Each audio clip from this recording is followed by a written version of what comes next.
नमस्कार दोस्तों, बच्चों, कैसे हैं आप सब? हम फिर से आए हैं लाइफ प्रोसेस का रिस्पायरेशन वाला पार्ट लेके। रिस्पायरेशन का मीनिंग क्या होता है? लाइफ प्रोसेस का ये सेकंड पार्ट है। जैसा कि आप जानते हैं कि एनसीईआरटी के अलावा सारे बुक ने इसको अलग-अलग चैप्टर बनाया है। पहला चैप्टर डाइजेशन, दूसरा रिस्पायरेशन, तीसरा एक्सक्रीशन, फिर सर्कुलेशन, उसके बाद केमिकल कोऑर्डिनेशन। ये सारे चैप्टर लाइफ प्रोसेस के पार्ट हैं। इसमें अगर हम फर्स्ट रिस्पायरेशन की बात करें तो सेकंड रिस्पायरेशन प्रोसेस की बात करें, इस प्रोसेस का मीनिंग क्या होता है? रिस्पायरेशन अगर आप किसी से पूछेंगे तो कोई भी बोलेगा exchange of gases from atmosphere to human body and human body to atmosphere, that's it. But हम रिस्पायरेशन को थोड़ा सा और एलिब्रेट करके आज थोड़ा सा साइंटिफिक तरीके से जानेंगे कि एक्चुअल में रिस्पायरेशन होता क्या है। The process by which a living being utilize the food to get energy is called respiration. जितने भी जिंदा जीव होते हैं उन सबको फूड का यूटिलाइजेशन करने के लिए, डाइजेशन अलग चीज होता है, यूटिलाइजेशन अलग चीज होता है। डाइजेशन का मीनिंग होता है जितने हम फूड खाते हैं उसको डाइजेस्ट करना। डाइजेस्ट करना के मीन्स उसके जो फूड कंपोनेंट होते हैं like carbohydrate, protein, fat, vitamin, minerals, इन सारे कंपोनेंट को ब्लड में ऑब्जर्व करवाना और जो वेस्ट मटेरियल है उसको स्टूल के रूप में एनस की तरफ ट्रांसपोर्ट करवाना, ये होता है डाइजेशन। बट रिस्पायरेशन में जो बात कर रहा है, the process by which a living being, किसी भी लिविंग थिंग की हम बात कर रहे हैं, इसमें चाहे ये मल्टी सेलुलर की बात करें या यूनिसेलुलर की बात करें, हम दोनों की बात कर रहे हैं। कोई भी लिविंग बीइंग हो उसको ऑक्सीजन की रिक्वायरमेंट होती है, क्योंकि हम जब भी एटीपी बनाते हैं, ATP is a source of energy, और जब भी हमारे बॉडी में एटीपी बनता है वहां हमको ऑक्सीजन की जरूरत पड़ती है। तो जब हम सांस लेते हैं हमारे लंग्स में ऑक्सीजन आता है, लंग्स से कहाँ जाता है? हार्ट में जाता है। और हार्ट में हमारा जो ब्लड होता है वो ऑक्सीजन के साथ पंप होता है हमारी कैपिलरीज में। Capillaries it means through out the body, जिससे हमारा पल्स रेट और हार्ट रेट चलता है। वो ऑक्सीडाइजिंग रिएक्शन होता है, उसको तभी बोलते हैं उसको बोलते हैं नाम मैं भूल रहा हूँ। एक हार्ट से जब हमारे कैपिलरी में ब्लड का ट्रांसपोर्टेशन होता है तो उसमें होता है ऑक्सीजनेटेड ब्लड, एंड जब कैपिलरी से वापस हार्ट में आता है तो deoxygenated blood. Oxygenated blood and deoxygenated blood. अब आगे हम उसी चीज को देखने वाले हैं। दो टाइप का रिस्पायरेशन होता है लिविंग बीइंग में। जब अभी हम आपने को बताया मल्टी सेलुलर यूनिसेलुलर, वैसे ही टाइप ऑफ रिस्पायरेशन भी होता है। फॉर एग्जाम्पल, ऑक्सीजन के प्रेजेंस में, ऑक्सीजन के अब्सेंस में।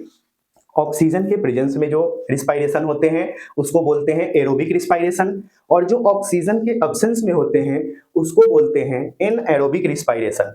एरोबिक रिस्पायरेशन का एग्जांपल क्या है?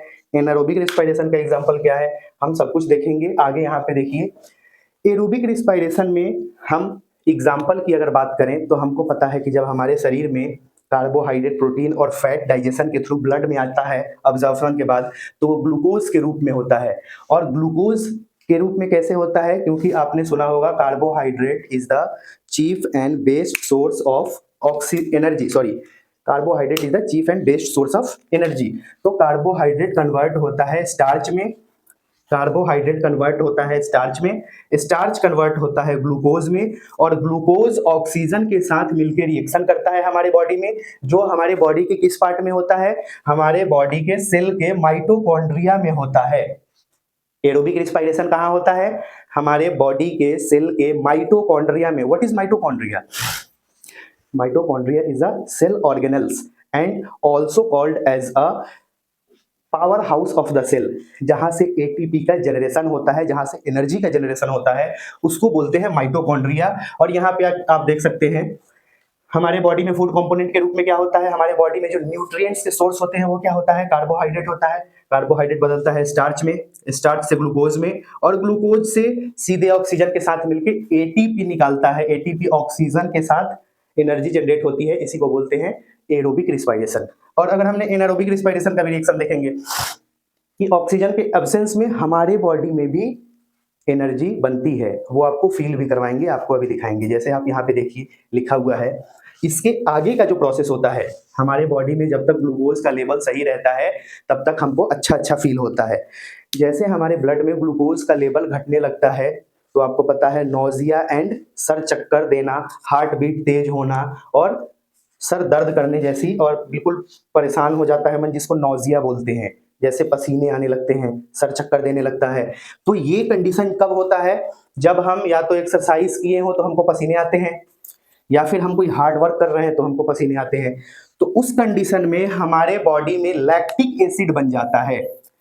लैक्टिक एसिड क्या होता है? लैक्टिक एसिड कैसे बन जाता है? ग्लूकोज के जगह पे लैक्टिक एसिड कैसे बन जाता है हमारे मसल्स में? ये जब हम ज्यादा मेहनत करते हैं तो ज्यादा ऑक्सीजन का खर्च होता है। जब ज्यादा ऑक्सीजन का खर्च होता है तो हमारे ब्रीदिंग का रेट भी बढ़ जाता है। वैसे 14 से 16 मिनट पर मिनट होता है, 14 से 16 टाइम इन पर मिनट। बट वैसे जब हम हार्डवर्क करते हैं तो हमारा ब्रीथ रेट बढ़ जाता है, क्योंकि ऑक्सीजन का डिमांड हमारे बॉडी में बढ़ जाता है, जिसकी वजह से यहाँ पे ग्लूकोज बदलने लगता है पाइरुवेट में। ग्लूकोज कितने कार्बन का होता है? ग्लूकोज होता है 6 कार्बन का। C6H12O6 ग्लूकोज का फॉर्मूला होता है। ग्लूकोज बदल जाता है पाइरुवेट में, और पाइरुवेट होता है केवल 3 कार्बन का। मतलब आपको ये चीज समझ में आ रहा है कि यहाँ पे ऑक्सीजन की प्रेजेंस चाहिए, क्योंकि कार्बन डाइऑक्साइड ज्यादा बढ़ रहा है, इसीलिए ऑक्सीजन का डिमांड ब्लड में ज्यादा हो रहा है। और ये प्रोसेस कहाँ चलता है? ये प्रोसेस चलता है हमारे सेल के साइटोप्लाज्म में। अभी हमने देखा जो ऑक्सीजन के प्रेजेंस में होता है वो हमारे बॉडी के सेल के माइटोकॉन्ड्रिया में होता है, और जो ये एनएरोबिक रिस्पायरेशन होता है, जो ऑक्सीजन के अब्सेंस में होता है, वो साइटोप्लाज्म में चलता है, साइटोप्लाज्म सेल के साइटोप्लाज्म में। अब इसका रिएक्शन भी देखते हैं। ये बनाता है इथाइल अल्कोहल। जैसे हम थके होते हैं तो हमारे बॉडी में इथाइल अल्कोहल बनने लगता है, और जब इथाइल अल्कोहल बनता है तो जब हम बहुत ज्यादा थके होते हैं तो नींद आने लगती है। नींद आने लगती है, हम सो जाते हैं। फिर से लैक्टिक एसिड धीरे धीरे कन्वर्ट हो जाता है ग्लूकोज में, हमारे बॉडी में ग्लूकोज का लेवल सही हो जाता है, फिर से हमको दर्द का एहसास नहीं होता है। और अगर हम हमेशा बात करें कि हमेशा ऐसा रिस्पायरेशन किसके में होता है जो बिना ऑक्सीजन के प्रेजेंस में भी जिंदा रह सकते हैं, ऐसे बहुत सारे माइक्रोब्स हैं, बहुत सारे बैक्टीरिया हैं। इन माइक्रोब्स का एक तो होता है, और दूसरा हमारे कंडीशन में क्या है, जब हमारे मसल्स में लैक्टिक एसिड का एक्युमुलेशन हो जाता है तब होता है। ये दोनों आपको याद रखना है, बहुत इंपॉर्टेंट है बोर्ड के दृष्टिकोण से, और क्लास 10th के बच्चों के लिए तो इंपॉर्टेंट है ही है। इसमें से लाइफ प्रोसेस में से केवल 5 से 7 क्वेश्चन आता है, न्यूमेरिकल्स प्लस 3 या 4 मार्क्स के 2-2 क्वेश्चन आते हैं, सब्जेक्टिव में भी और मल्टीपल चॉइस क्वेश्चन में भी। आगे हम देखेंगे कि ये सारा प्रोसेस तो ठीक है, बट रिस्पायरेशन का जो मेन बात होता है ऑक्सीजन का अंदर जाना बॉडी में, और कार्बन डाइऑक्साइड का एज अ वेस्ट लंग से बाहर आना। ये हमने इसलिए बताया एज अ वेस्ट क्योंकि नेक्स्ट हम पढ़ने वाले हैं आगे एक्सक्रीशन। और एक्सक्रीशन में क्या होता है? एक्सक्रीशन का डेफिनेशन ही होता है removal of the waste material from the living body is called excretion. Like हम यूरिन के फॉर्म में मूत्र को विसर्जित करते हैं, और स्टूल के फॉर्म में हमारे सुबह कुछ वेस्ट मटेरियल निकलता है। अब हम पैसेज की बात कर ले कि रिस्पायरेशन का पैसेज कैसा होता है हमारे बॉडी में। Passage of air through the respiratory system in human being. Human being में कैसा होता है रिस्पायरेशन का प्रोसेस, कैसे कैसे हमारा पैसेज है। नाक से तो हम सांस लेते ही हैं, ये बात तो सही है, वहीं से शुरू करेंगे। Sorry, nostrils. नॉस्ट्रिल का मीनिंग होता है ये जो 2 छेद आपको दिख रहे हैं, इसको नॉस्ट्रिल्स बोलते हैं। Nasal passage. नेजल पैसेज का मीनिंग होता है जो ये नाक का पैसेज है, आपको इतना बड़ा नाक दिख रहा है, इसमें पाइप जैसा कुछ दिख रहा है, ये नेजल पैसेज है। नेजल कैविटी, एंड में होता है नेजल कैविटी। उसके आगे फेरिंग्स। फेरिंग्स हमारा इस ट्रैकिया वाले पार्ट में होता है, जिसको ईसोफेगस के नाम से जानते हैं। इसमें विंड पाइप भी होता है, फूड पाइप भी होता है, वही विंड पाइप को बोलते हैं फेरिंग्स। लैरिंग्स। लैरिंग्स क्या होता है? ये भी फूड पाइप के रास्ते में ही आता है, और लैरिंग्स को साउंड बॉक्स के नाम से भी जानते हैं, जहां से हमारा ये आवाज जनरेट होता है। और हमेशा जब भी साउंड प्रोड्यूस होता है लैरिंग्स वाइब्रेट करता है, इट मींस कि हर साउंड वाइब्रेशन भी क्रिएट करता है।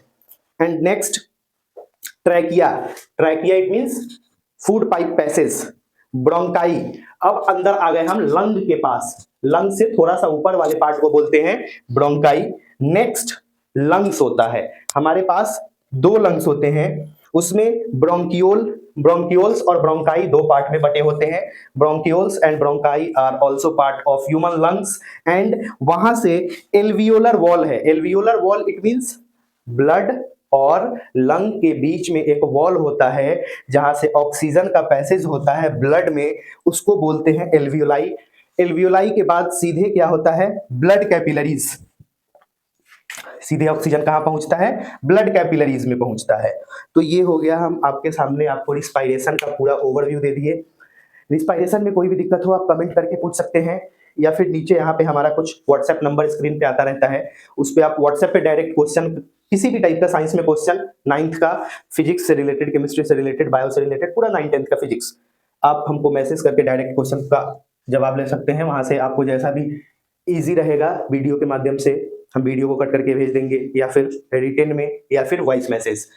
एंड इस वीडियो को अगर कुछ भी इंफॉर्मेटिव आपको लगा हो तो इस वीडियो को अपने दोस्तों के साथ शेयर करें, लाइक करें, सब्सक्राइब करें और बेल आइकन दबाना बिल्कुल ना भूलें लेटेस्ट इंफॉर्मेशन के लिए। Thank you.